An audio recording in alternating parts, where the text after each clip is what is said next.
En 1874 s'ouvre la première exposition impressionniste dans l'ancien atelier de Nadar, les photos que vous voyez défiler devant vous.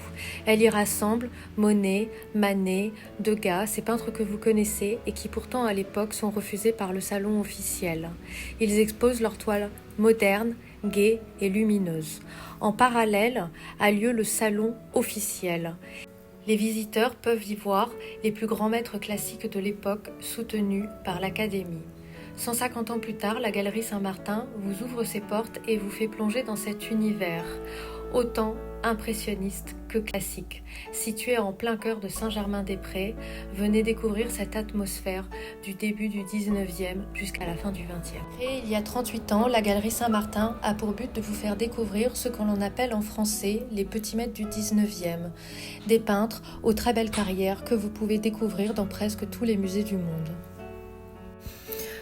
Afin de mieux comprendre cet univers et cette notion de petit maître, nous allons vous mettre en parallèle des toiles de la Galerie Saint-Martin et celles présentes lors des expositions des impressionnistes et du salon officiel de 1874. Peint depuis l'étage de l'atelier de Nadar, dont vous avez pu voir les photos, Monet représente ici le boulevard des Capucines. C'est tout le Paris du baron Haussmann qui nous décrit ces grands boulevards et son agitation permanente. Il en est de même pour notre peinture qui suit, celle du peintre sévillan Félix Alcaron, qui choisit de dépeindre les grands boulevards près de la Bourse et rend son tableau très moderne par cette double perspective et cette agitation propre à la Belle Époque.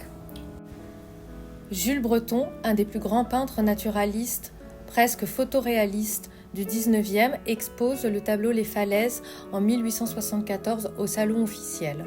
Notre œuvre, une Bretonne, allongée sur la plage, nous regardant de manière très troublante, est une peinture d'Eugène Feyen-Perrin qui lui aussi est fasciné par la Bretagne.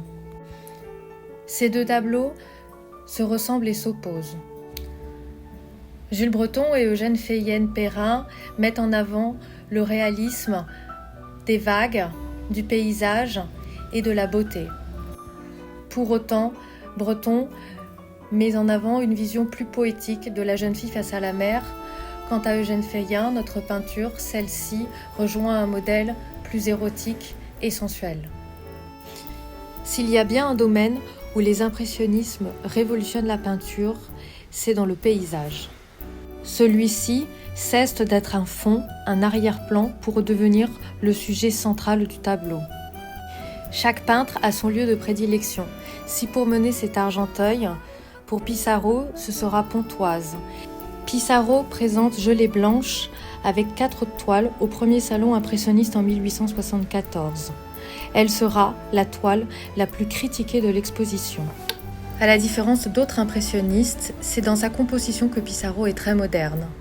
Il structure sa composition de lignes horizontales et diagonales. C'est précisément ce que lui reprochent ses critiques, ces sillons qui scandent la composition.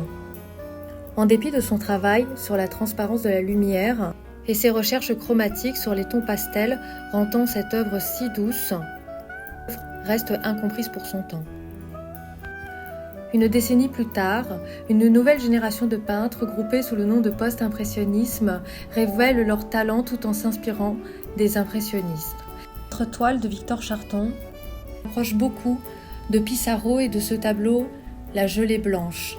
Il dit lui-même de ses propres œuvres « Un tableau doit être un arrangement rare de couleurs et de lignes disposées pour notre préférence visuelle et évoque en nous un mouvement de vie intérieure. » Ces paysages sont travaillés en paliers comme des escaliers, avec des lignes horizontales.